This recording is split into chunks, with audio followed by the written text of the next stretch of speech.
Pito na ang konfirmadong namatay sa itabong sunog sa Barangay Santa Cruz ning Dakbayan, Sugbo kagahapon. Posibleng na-suffocate silang daan sa aso. Maong wa makagawas sa balay nga misangpod silang kamatayon. Samtang mukabat sa 11 milyones pesos ang danyo sa maong sunog. Aniya ang report. Miulba ang sunog alas 2 kagahapon sa hapon nga inanay milamoy sa kabalayan nga nahimutang sa Barangay Santa Cruz, Cebu City. Hilabihan kabaga sa aso ang gisungasong sa mga bombero ug dihang napaong na ang kayo nasuta nga adunay 7 ka mga kinabuhi ang nakalas. Una naugkat ang 5 ka mga biktima silang Hanami Carvajal, 34 anyos ug mga anak niini silang Felicity Sachi Carvajal, 12 anyos, Andre Carvajal, 6 anyos ug ang 3 anyos nga si Dan Henry Carvajal ug ang pag-umangkon nga si Jen Laika Lino, 16 anyos.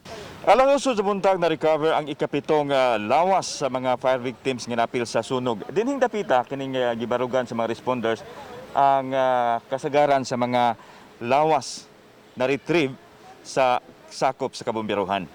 Naukat usab kaniyang buntag ang 72 anyos nga si Lilian Carvajal ug ang renter nga si Ivan Mejia, 58 anyos, usa ka PWD nga didto napalgan sa CR. Si Lenny Carvajal nga nakalingkawas sa sunog nitug-an nga sa second floor nagsugod ang kayo apan wa na siya makamatngon sa hinungdan nga maoy gisusi usab karon sa fire investigator. Anong wa sila nakagawa? Kana, murag siyo kay gahapon. Pagkita mo yun siya, grabe ang aso. Ang aso. Sa kalit, wala din sila na, basig na suffocate na sila daan. Maybe. Di manggid ta kay ni dako kayo sunog apan tungod sa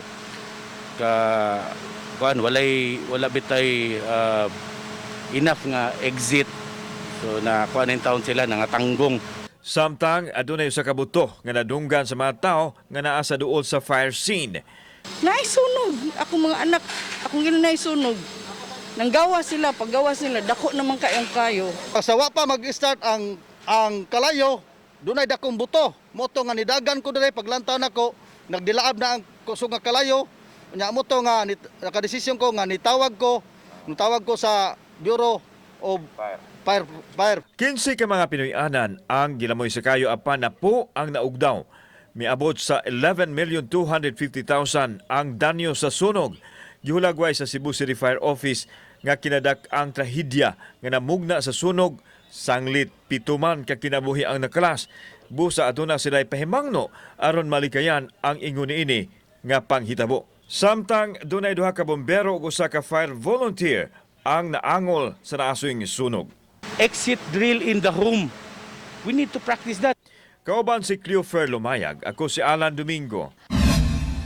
Balitang Bisdak.